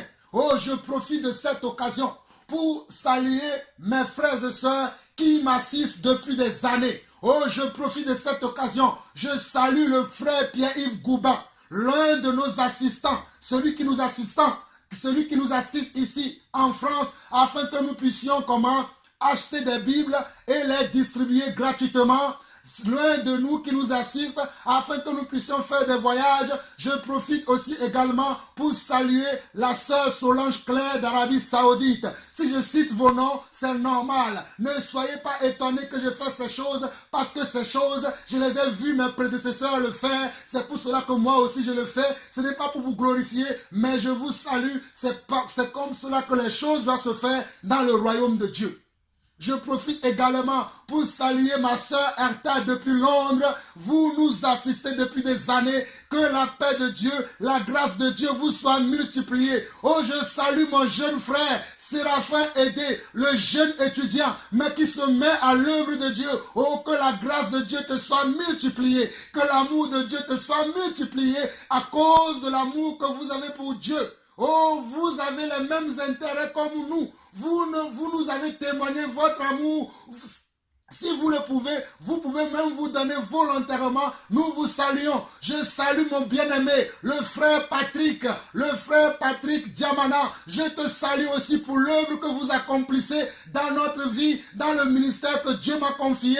Je vous salue. Merci pour cet amour que vous nous témoignez depuis des années, depuis des mois, depuis des semaines. Le Seigneur vous rendra selon son œuvre. Je profite pour saluer encore tous les autres frères un peu partout dans le monde. Nous recevons vos conseils, nous recevons vos dons, nous recevons vos conseils. Que la main de Dieu soit avec vous et que la paix de Dieu soit avec vous. Donc vous avez vu vous-même ici dans Luc chapitre 8 comment Jésus lui-même a été assisté. Frères et sœurs, si Jésus lui-même a été assisté, ce n'est pas moi, Jean-Paul Lawson, qui vous dira que je n'ai pas besoin d'assistance, que je m'auto-suffis. Je ne m'auto-suffis pas. Je lance un appel. Car alléluia, la moisson est grande, mais il y a peu d'ouvriers. La moisson est grande, mais il y a peu d'ouvriers. La moisson est grande, mais il y a peu d'ouvriers. La moisson est grande, il y a peu d'ouvriers. La moisson est grande, il y a peu d'ouvriers. Nous prions que le Seigneur suscite des ouvriers et des ouvriers pour la moisson. Je prie maintenant même, Seigneur, suscite au milieu de nous. Envoie-nous des ouvriers, des ouvrières. Envoie-nous des ouvriers, des ouvrières, afin que nous puissions continuer, Oh mon Dieu, s'il te plaît, tu dis selon ta parole, demande et l'on te donnera, Seigneur, nous demandons à toi, c'est toi qui nous as appelés, c'est toi qui nous as choisis, nous t'appelons aujourd'hui, nous demandons ta faveur, ta grâce, Seigneur, envoie-nous des ouvriers, envoie-nous des ouvrières, envoie-nous des assistants et des assistantes, envoie-nous des assistants et des assistantes. Envoie-nous des compagnons d'œuvre. Envoie-nous des compagnons d'œuvre. Dans le nom de Jésus-Christ, j'ai ainsi prié. Amen. Nous regardons Romains chapitre 16. Nous avançons rapidement. Oh, le Seigneur nous fait du bien. Oh, alléluia. Oh, j'ai envie de louer même le Seigneur. Le Seigneur nous fait du bien aujourd'hui. Alléluia. Oh, alléluia. Le Seigneur me fait du bien. J'espère que toi qui m'écoutes, là où tu es, le Seigneur te fait du bien aussi. Moi, il me fait du bien. Alléluia. Romains chapitre 16, vous allez voir l'exemple que même Paul a été comment? A été assisté avec ses compagnons d'œuvre. Paul a été assisté. Regardons dans Romains chapitre 16, et je ne vais pas lire tout en détail, mais je vous en supplie. C'est pour ça que je vous ai dit de noter ces chapitres, de noter ces versets. J'aurais pu lire tous ces chapitres, mais il y en a qui se plaignent que nos enseignements sont longs. Mes frères et sœurs, arrêtez de vous plaindre. Ne cherchez pas à nous contrôler. Nous sommes contrôlés par l'Esprit de Dieu. D'ailleurs, je vais lire ce passage selon que l'Esprit me conduira. Il y en a qui se plaignent que nos enseignements sont longs. Pendant que des fois, vous vous arrêtez devant un match de football qui dure comme 90 minutes. Et même les 90 minutes, c'est quand il n'y a pas de but marqué parce qu'après il y a les prolongations. Et les prolongations se jouent, je ne sais pas combien de minutes, qui vont s'ajouter et vous restez accroché à votre télévision et vous suivez ce match-là du début jusqu'à la fin. Mais pour écouter la parole de Dieu, pour suivre les instructions de Dieu, vous allez nous dire que c'est trop long. Nous sommes inspirés par le Seigneur et nous laissons le Seigneur nous conduire. Celui qui ne veut pas suivre nos enseignements, qu'il aille ailleurs, là où on prêche 2 minutes. Nous prêchons selon que l'Esprit nous conduit. Je précise encore, nous prêchons selon que l'Esprit nous conduit. Soyez sages, mes frères. Si vous commencez un enseignement que vous n'avez pas pu finir, vous regardez là où vous êtes arrêté. Je commence un enseignement qui dure 1 heure. Si j'ai pu suivre que 30 minutes, mais demain je reprendrai l'enseignement là où je suis arrêté et je continuerai. Si j'ai un enseignement qui dure 1h30, ben j'ai suivi que 1 heure. Demain, je vais reprendre là où j'ai suivi les 1 heure pour aller jusqu'au bout. Un enseignement qui dure 2 heures, le Seigneur sait pourquoi il dure 2 heures. Toi, tu ne le sais pas, mais Dieu, il le sait parce que c'est lui qui met sa parole dans notre bouche afin que nous parlions. Donc, arrêtez de me dire tout le temps que c'est trop long. Arrêtez de me dire cela parce que vous n'allez pas me contrôler, mais c'est le Seigneur qui me contrôle.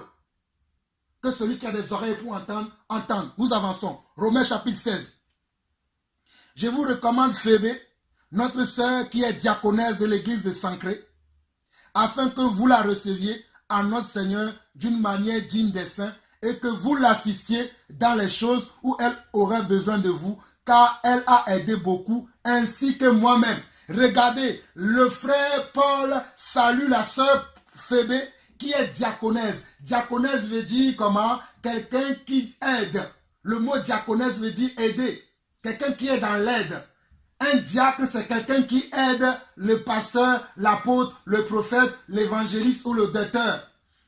Une femme peut aider parce qu'une femme ne prêche pas l'évangile, mais elle peut néanmoins aider. C'est pour cela que ici nous voyons comment Phébé qui a beaucoup aidé comment? Qui a beaucoup aidé les saints à l'époque. Parce que Paul le dit ici. Je vous recommande Phébé, notre sœur. Je vous recommande Phébé, notre sœur. Comme moi aussi, je peux dire, je vous recommande la sœur Erta, notre sœur, la sœur Solange Claire, notre sœur, la sœur Florence, notre sœur, la sœur Amie, notre sœur, parce que ce sont des sœurs que nous voyons qui nous aident dans l'œuvre de Dieu. Regardez ici, je vous recommande Phébé, notre sœur qui est diaconesse de l'église de Sancré. Alléluia. Je vous recommande la sœur Nadine qui est diaconesse de l'église d'Evry. Alléluia.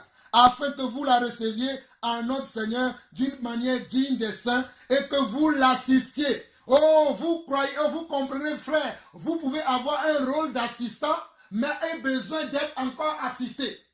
Tu es toi-même dans le rôle d'assistant, mais tu as besoin encore d'être assisté. Comme mon épouse est parfois assistée par la sœur Sandra. Vous voyez, tu peux être dans le rôle d'assistant, mais être aussi toi-même assisté. Vous qui ne voulez rien faire, vous voulez simplement venir à l'église, on prie pour vous, vous allez avoir un bon mariage, vous allez avoir un bon travail, vous êtes là toujours dans le recevoir sans jamais donner. Cela n'est pas de la volonté de Dieu. Regardez ici, nous sommes dans Romains chapitre 16, le verset 2 qui dit « Afin que vous la receviez en notre Seigneur d'une manière digne et que vous l'assistiez dans les choses qu'elle aura besoin de comment? De vous, car elle a aidé beaucoup, ainsi que moi-même. Ah, la sœur Phébé a aidé beaucoup de saints, beaucoup de prédicateurs, mais elle a aidé aussi l'apôtre Paul. Et elle a besoin d'être assistée aussi. Donc, vous qui n'avez pas encore trouvé de quoi faire dans le royaume de Dieu, il y a largement de la place. Ne cherchez pas uniquement à prêcher l'évangile. Vous pouvez déjà assister. Bon, si le Seigneur vous appelle à cela, trouvez quelque chose à faire. Vous avez reçu un appel. Ces enseignements sont là pour vous démontrer qu'il y a quelque chose en vous. Moi, j'ai reçu déjà des frères et des sœurs qui m'assistent. J'ai cité quelques noms tout à l'heure. Il y en a encore beaucoup. Il y en a encore beaucoup qui tardent dans ce rôle-là. Rentrez dans votre appel. Il est temps, le Seigneur revient bientôt. Quelles sont les œuvres que vous allez lui montrer? Oh mes frères, je vous encourage. Je vous encourage à œuvrer pour le Seigneur. Jésus revient bientôt. Quelle sera ton œuvre? L'œuvre que tu vas lui montrer pour dire Seigneur, voici les talents que tu m'as donnés. Je l'ai fructifié. Voici ce que j'ai fait avec. Qu'est-ce que tu vas montrer à ton Dieu? Qu'est-ce que tu vas montrer au Seigneur? Nous travaillons. Travaillez aussi. Alléluia. J'avance. Verset 3. Saluez Prisca et comment? Et Aquilas, mes compagnons d'œuvre en Jésus-Christ. Regardez, saluez comment? Prisca et Aquilas, mes compagnons d'œuvre en Jésus-Christ. Le verset 6, regardez, verset 6 de Romains, saluez Marie qui a pris beaucoup de peine pour vous. Marie, c'est encore une sœur. Oh, mes sœurs, vous avez un grand rôle à jouer dans le corps du Christ. Vous avez un grand rôle. Vous avez un grand rôle, le rôle d'assistance, le rôle d'aide. Regardez, saluez Marie qui a pris beaucoup de peine pour vous. Oh, alléluia. Oh, c'est gros, c'est merveilleux de voir de telles choses. Regardez encore au verset 12 de Romains, il dit saluez Triophène et Tryphose qui travaillent pour le Seigneur. Saluez comment Tryphène et Tryphose qui travaillent pour le Seigneur. Saluez Perside, Perside la bien-aimée qui est encore une sœur.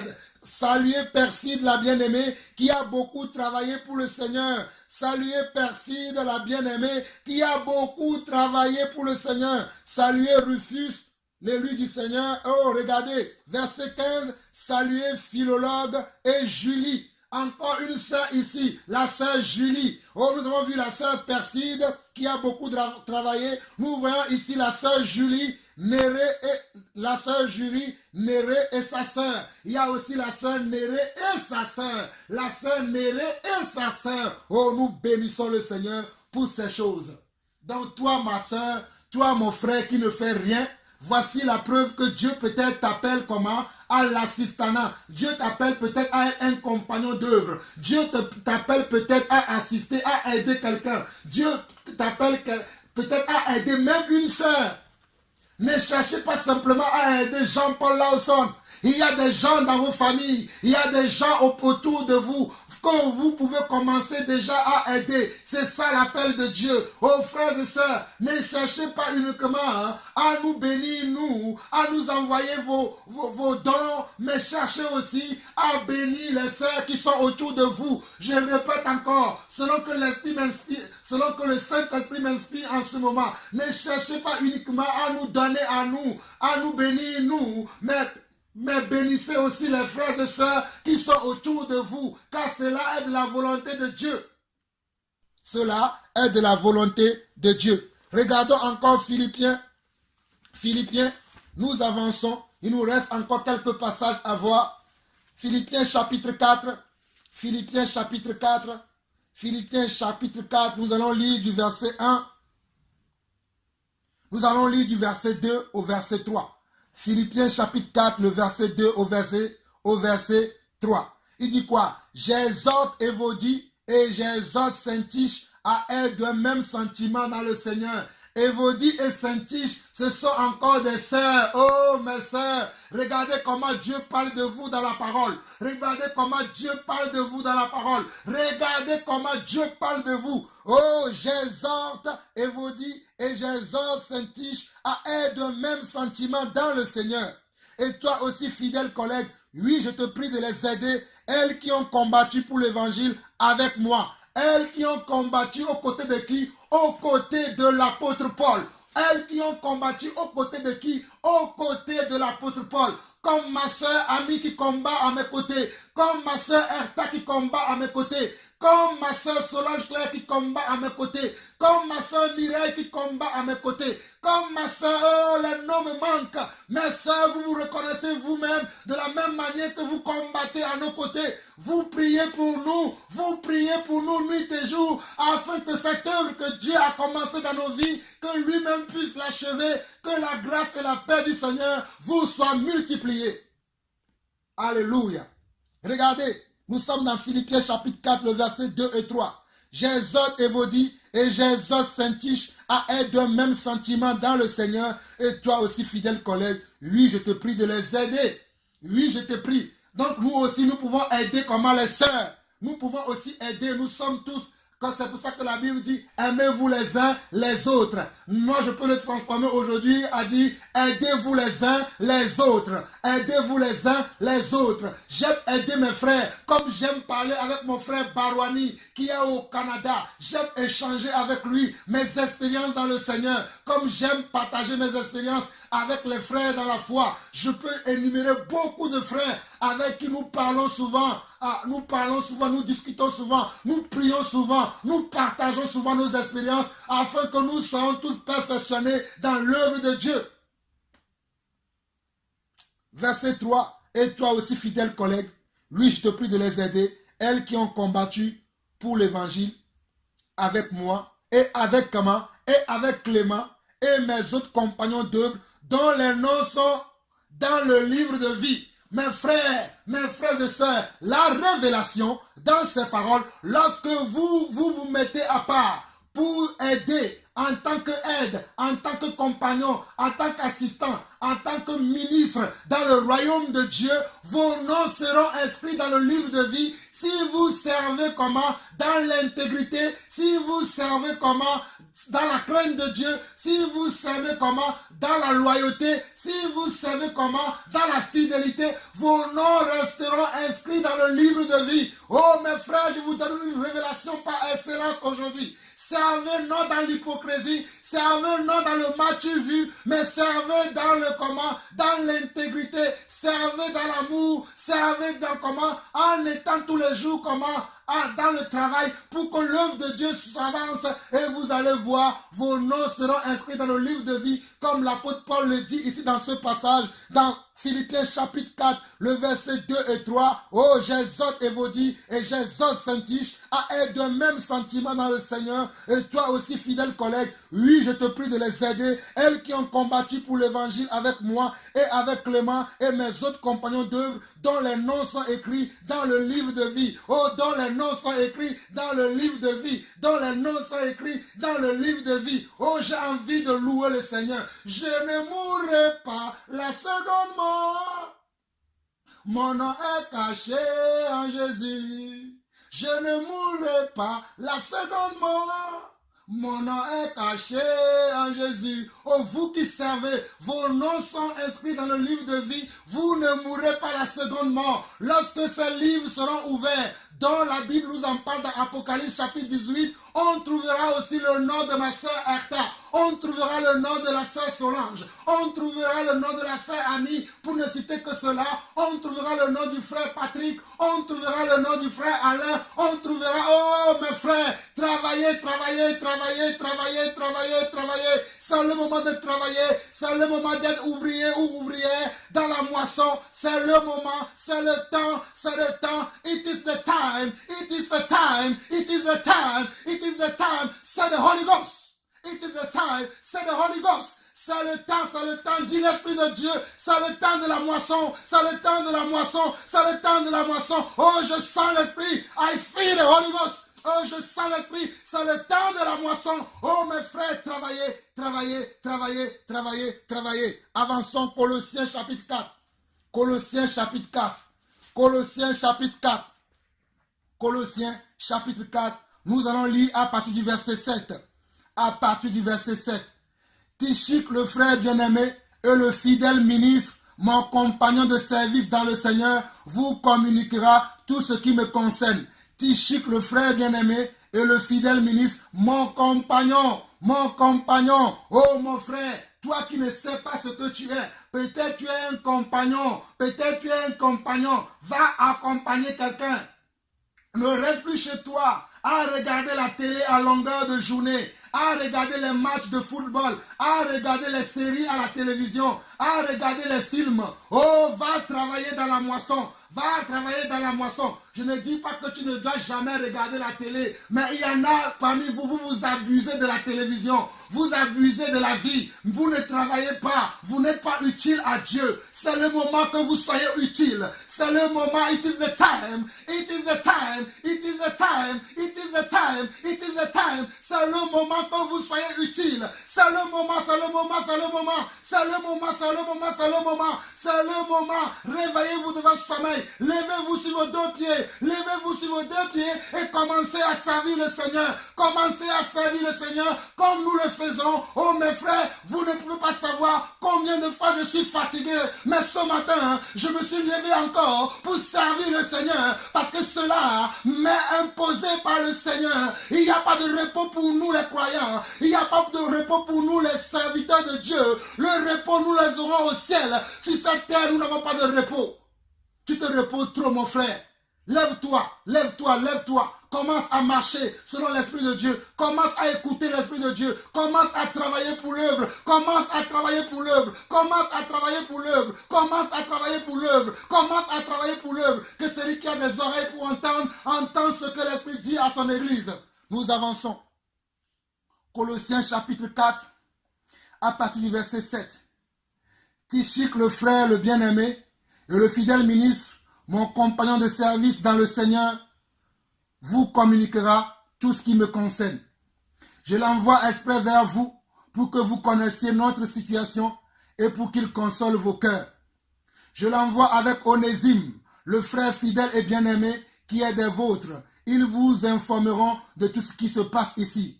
Aristatarque, mon compagnon de captivité. Regardez, ici nous avons vu déjà Tychik. Nous avons vu Onésime, nous voyons maintenant Aristatarque, mon compagnon de captivité, vous salue, ainsi que qui? Ainsi que Marc. Marc, le cousin de Barnabas. Marc, le cousin de Barnabas, au sujet duquel vous avez reçu des ordres. S'il va chez vous, accueillez-le. Jésus, appelé Justus, vous salue aussi. Ils sont du nombre des circoncis et les seuls qui travaillent avec moi pour le royaume de Dieu et qui ont été pour moi une consolation. Oh mes frères, je peux déclarer moi aussi qu'il y en a quelques-uns qui sont pour moi une consolation. Il y en a quelques-uns dans ma vie qui sont aussi pour moi une consolation. J'ai nommé le frère Patrick Diamana. J'ai nommé la sœur Erta. Oh mon Seigneur, que le Seigneur vous bénisse. J'ai nommé la sœur Ami. Oh, que le Seigneur vous bénisse. J'ai nommé le frère Pierre-Yves Goubin. Que le Seigneur vous bénisse pour la bénédiction que vous êtes pour moi, pour la bénédiction que vous êtes pour mon ministère. Je vous bénis de la part du Seigneur. Vous m'aidez beaucoup sans le savoir. Certains d'entre vous, je vous l'ai dit la semaine dernière, que vous m'aidez beaucoup. Vous m'aidez beaucoup dans cette œuvre. Mais le Seigneur qui m'a appelé, il est juste et fidèle. Il vous récompensera. C'est vous qui voyez que Dieu m'a appelé. Vous verrez comment Dieu va nous bénir. Oh, alléluia. Hey, mes frères, les mots me manquent, mais vous savez l'amour que j'ai pour vous et l'amour que nous avons pour le Seigneur, l'amour que nous avons pour son œuvre, car son œuvre a commencé, son œuvre a commencé. La France attendra parler de nous, la France attendra parler de nous, les nations attendront parler de nous, les nations attendront parler de nous, non pas parce que nous voulons nous faire voir, mais l'œuvre que Dieu a mis en nous, l'œuvre est en train de clore, l'œuvre est en train de clore, les œufs sont en train de se casser.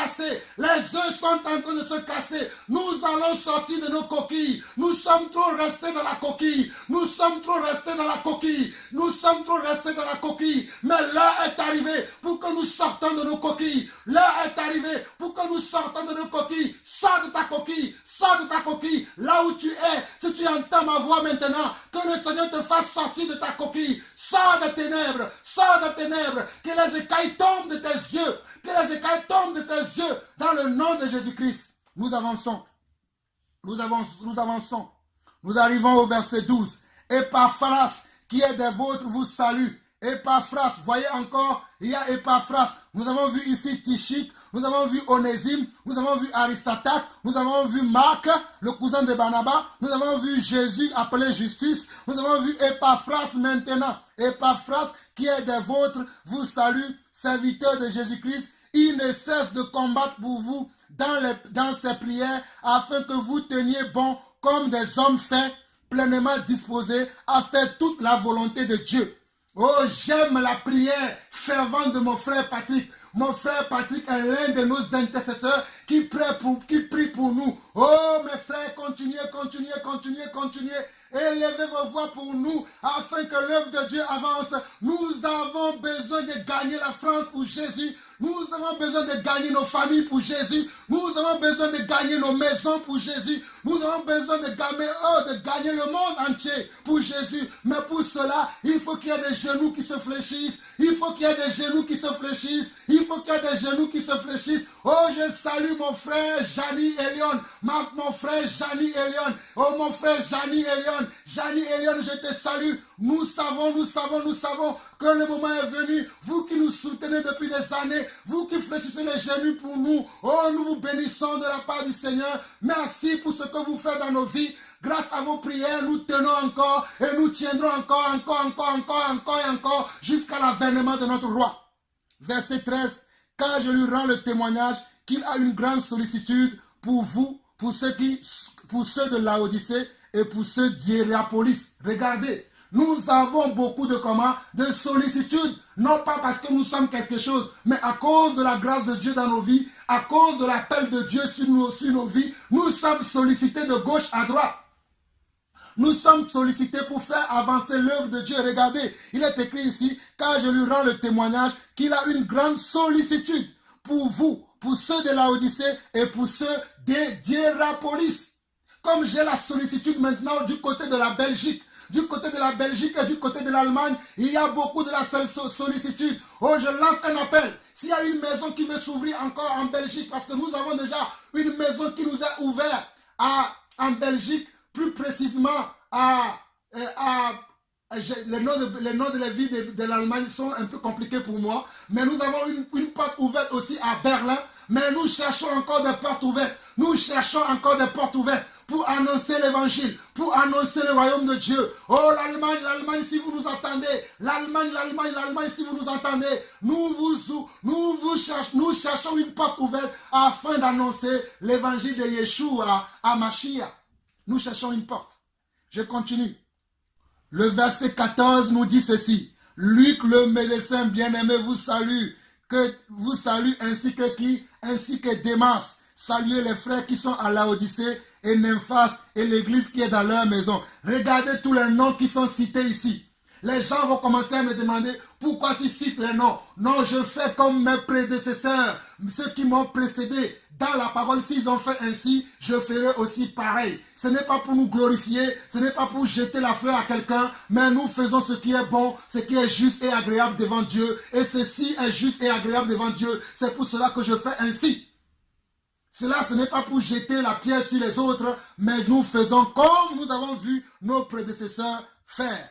Ici, vous voyez Luc le médecin, lui qui a écrit le livre de Luc, lui qui a écrit le livre des Actes et des Apôtres. Luc le médecin était un compagnon de l'apôtre Paul, était quelqu'un qui a suivi de près l'apôtre Paul. Il a vu comment l'apôtre Paul a travaillé. C'est lui qui nous a écrit les évangiles de Luc, l'évangile de Luc et le livre des Actes des Apôtres. C'était un médecin, il s'appelle Luc. Il était un médecin et il accompagnait l'apôtre Paul.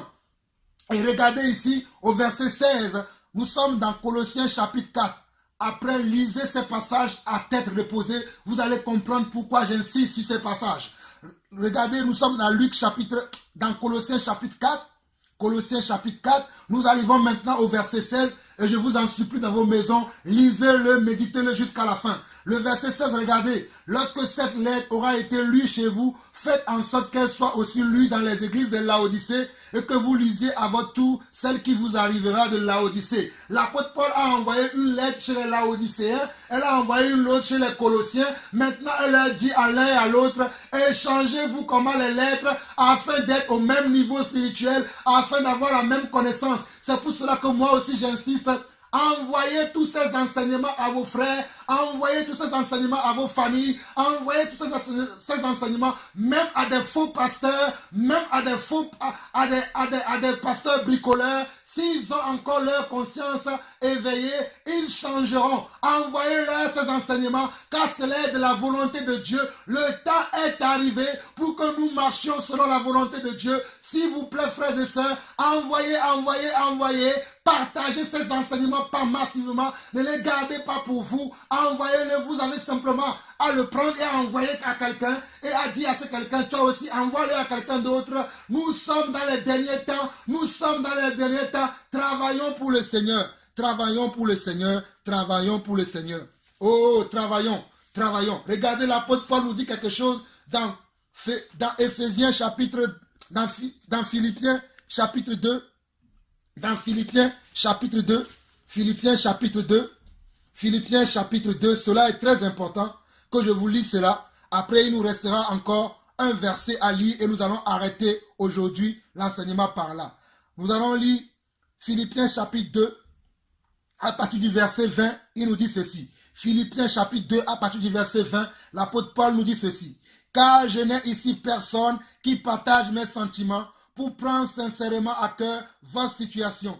Tous, en effet, cherchent leur propre intérêt et non ceux de Jésus-Christ. Regardez, car je n'ai ici personne qui partage mes sentiments pour prendre sincèrement à cœur votre situation. Tous, en effet, cherchent leur propre intérêt et non ceux de Jésus-Christ. Mes frères et sœurs, vous avez trop cherché votre propre intérêt. Cherchons maintenant l'intérêt du royaume de Dieu. Cherchons maintenant la volonté de Dieu. Cherchons maintenant les desseins de Dieu. Cherchons maintenant que la volonté de Dieu vienne dans ce monde. Cherchons maintenant que le règne de Dieu vienne dans nos familles, vienne dans nos cœurs, vienne dans nos maisons, vienne partout sur la terre. Mes frères et sœurs, il est important quand nous vivons les dernières heures. Il est important, il est très important. Il est important, il est massivement important que vous tournez le dos à vos propres intérêts, vous qui marchez par motif d'intérêt, vous qui nous suivez par motif d'intérêt, vous qui nous aimez par motif d'intérêt. Nous n'avons pas d'autre intérêt que la volonté de Dieu, que le règne de Dieu vienne dans ce monde, que le règne de Dieu vienne sur cette terre. C'est ça qui nous motive. En tout cas, moi, c'est ce qui me motive. C'est que le règne de Dieu vienne dans tous les cœurs. C'est que le règne de Dieu vienne dans toutes les familles. C'est que le règne de Dieu vienne dans toutes les maisons. Mon intérêt, c'est ça. C'est pour cela que je ne dors pas, que des fois la nuit, lorsque le Seigneur me parle, je me lève et je parle. Je glorifie le Seigneur. Voici mes intérêts. Mes intérêts, c'est le royaume de Dieu. Mes intérêts, ce n'est pas la terre. Mes intérêts, ce n'est pas marcher avec quelqu'un, pas un motif quelconque, mais c'est que si je viens chez toi pour que tu sois touché par l'amour de Dieu en moi, par la grâce de Dieu sur ma vie, par l'amour que j'ai pour la parole de Dieu, c'est ça mes intérêts, c'est ça qui doit être aussi vos intérêts à vous. Alors nous allons finir maintenant, frères et sœurs. Il y a tellement beaucoup de choses à dire, mais j'aimerais m'arrêter car l'Esprit m'a convaincu que vous avez reçu toute la sémence nécessaire quant à ce qui concerne cette quatrième partie de l'enseignement sur l'appel. Nous allons voir un dernier verset qui se trouve dans 2 Timothée chapitre 4. 2 Timothée chapitre 4. 2 Timothée chapitre 4. Nous allons lire à partir du verset 7. Après, vous-même, lisez ce passage-là du premier verset jusqu'à la fin. Mais nous allons prendre le verset 16, le verset 7, et nous allons lire jusqu'au verset 16. Nous sommes dans 2 Timothée chapitre 4, à partir du verset 7 jusqu'au verset 16. Regardez. J'ai combattu le bon combat, j'ai achevé la course, j'ai gardé la foi. Désormais, la couronne de justice m'est réservée. Le Seigneur, le juste juge, me la donnera dans ce jour-là, et non seulement à moi, mais encore à tous ceux qui auront aimé son avènement. Mes frères et sœurs, vous comprenez pourquoi je vous dis que ce n'est plus le temps de dormir, ce n'est plus le temps de regarder la télévision, ce n'est plus le temps des distractions. Vous êtes trop distraits par même les réseaux sociaux, on vous distrait, même par la télévision, vous êtes distrait, même par YouTube, certains enseignements vous distraient. Je le dis à notre propre honte, certains enseignements ne sont pas là pour vous édifier, mais ils vous amènent dans la distraction, comme mon frère Barwani Enzo aussi vous l'a annoncé ces derniers jours. Il y a beaucoup de choses qui vous distraient. Il y a beaucoup de choses qui ne sont pas de la volonté de Dieu. Mes frères, c'est le moment, c'est le moment. C'est le temps, c'est le temps. It is the time, it is the time, it is the time. C'est le Holy Ghost. C'est le temps, dit le Saint-Esprit. Ce n'est plus le temps de la distraction, mais c'est le temps de commencer à combattre pour le bon combat de la foi, comme l'apôtre Paul nous le dit ici dans 2 Timothée 4, le verset 7. Je continue. J'ai combattu le bon combat, j'ai achevé la course, j'ai gardé la foi. Désormais, la couronne de justice m'est réservée. Le Seigneur, le juge, me la donnera dans ce jour-là, et non seulement à moi, mais encore à tous ceux qui auront aimé son avènement. Viens au plus tôt vers moi, car Démas m'a abandonné. Cette lettre était destinée à Timothée, qui était lui aussi un compagnon, un enfant de l'apôtre Paul. Un compagnon, un enfant de l'apôtre Paul. Un compagnon, un enfant, quelqu'un qui a suivi l'apôtre Paul dès le départ. Retournons à Philippiens 2, le verset 26. Philippiens 2, le verset 26. Vous allez voir l'apôtre Paul le dit comme cela. Philippiens 2, le verset 26 nous parle de cela. Philippiens 2, regardez. Il dit, vous savez, nous lisons, regardez, Philippiens 2, à partir du verset 20 dit, car je n'ai ici personne qui partage mes sentiments, pour prendre sincèrement à cœur votre situation. Tous, en effet, cherchent leur propre intérêt et non ceux de Jésus-Christ. Vous savez qu'il a été mis à l'épreuve. Qui a été mis à l'épreuve? Timothée. Car vers le verset 19 de Philippiens 2, regardez Philippiens 2, verset 19, l'apôtre Paul dit ceci, « J'espère dans le Seigneur Jésus, vous envoyer bientôt Timothée afin d'être encouragé moi-même en apprenant ce qui vous concerne. » Il dit, j'espère dans le Seigneur Jésus, vous envoyez bientôt Timothée afin d'être encouragé moi-même en apprenant ce qui vous concerne. Car je n'ai personne ici qui partage mes sentiments pour prendre sincèrement à cœur votre situation. Tous, en effet, cherchent leur propre intérêt et non ceux de Jésus-Christ. Vous savez qu'il a été mis à l'épreuve en se consacrant au service de l'évangile avec moi comme un enfant avec son père. Oh, j'aime cela. Regardez comment Timothée a été dévoué à l'apôtre Paul. Il considérait l'apôtre Paul comme son père. Et l'apôtre Paul considérait Timothée comme son enfant. Ce n'est pas l'histoire de père spirituel. Comprenez cela. Mais quand je vais entrer dans la 5e partie de l'enseignement, je vais rester beaucoup sur cette histoire-là parce que beaucoup ne veulent pas honorer les anciens aujourd'hui. Ils ne veulent pas donner une place d'honneur aux anciens alors que nous devons donner une place d'honneur aux anciens parce que cela est aussi de la volonté de Dieu afin que nous honorions les anciens. Ceux qui ont commencé l'œuvre avant nous, que Dieu a trouvé fidèles, qui sont restés sans tache ni ride, qui sont restés sans tache, qui ne causent pas de scandale dans le corps du Christ, qui ne causent pas de division, qui ne sont pas à longueur de journée des causes de division. Ceux-là, ce sont des modèles pour nous, ce sont des icônes pour nous, ce sont des modèles à imiter. Et Timothée imitait imitait Paul. Mais je viendrai là-dessus dans la 5e partie. Mais finissons, revenons dans 2 Timothée chapitre 4. 2 Timothée chapitre 4. Nous arrivons au verset 9, il dit, « Viens au plus tôt vers moi, car Démas m'a abandonné par amour pour le présent siècle, et il est parti pour Thessalonique. Crescent est allé en Galatie, Tite en Dalmatie. » Regardez, l'apôtre Paul cite encore des noms ici, des noms de ses accompagnateurs, ceux qui ont abandonné. Il précise aussi, vous comprenez pourquoi nous dénonçons aussi ceux qui font naufrage par rapport à la foi, ceux qui sont des bricoleurs, nous allons les dénoncer, car cela est la volonté de Dieu. Cela est de la volonté de Dieu que nous dénoncions les bricoleurs. Mes frères, ce n'est plus l'heure de la récréation. L'heure de la récréation est terminée. Ce n'est plus l'heure de la pagaille. La pagaille est finie. Maintenant, c'est le temps de bonnes choses et de meilleures choses. L'excellence de Dieu nous a touchés. L'excellence de Dieu est rentrée dans nos vies. Nous n'acceptons plus la pagaille. Nous n'acceptons plus la distraction. Nous refusons ces choses et nous les dénonçons. Verset 10. Car Démas m'a abandonné pour amour. Regardez pourquoi il a abandonné par rapport à l'amour pour le présent siècle. Vous qui avez de l'amour pour le présent siècle, vous savez où est-ce que vous allez. Vous irez en abandon. Et il est parti pour Thessalonique. Crescent est allé en Galatie. Tite en Dalmatie. Tite, lui, il est parti comment? En Dalmatie. Luc seul est avec moi. Luc qui? Luc le médecin que nous avons vu dans Colossiens chapitre 4, nous l'avons vu. Et prends Marc. Nous avons vu aussi Marc dans Colossiens chapitre 4.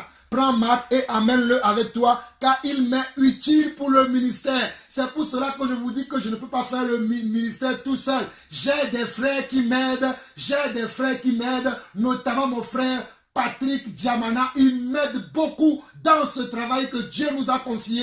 Mon frère Patrick Diamana m'aide beaucoup. Que le Seigneur te fortifie. J'ai envoyé Tichik à Éphèse. Quand tu viendras, apporte le manteau que j'ai laissé à Troas chez Carpus et les livres. Regardez, quand tu viendras, apporte comment le manteau que j'ai laissé à Troas chez Carpus. Chez Carpus, voici encore un nom. Et les livres sur tous les parchemins. Comme je peux oublier ma Bible quelque part. Vous voyez? Alexandre le forgeron, ceux qui ont abandonné la foi, voici quelqu'un. Alexandre le forgeron m'a fait beaucoup de mal, le Seigneur lui rendra selon ses œuvres. Alexandre le forgeron m'a fait beaucoup de mal, le Seigneur lui rendra selon ses œuvres. Garde-toi aussi de lui. C'est pour cela que nous citerons des noms. Je citerai des noms. La pagaille est arrêtée. La pagaille c'est fini. Soyons sérieux dans l'œuvre de Dieu.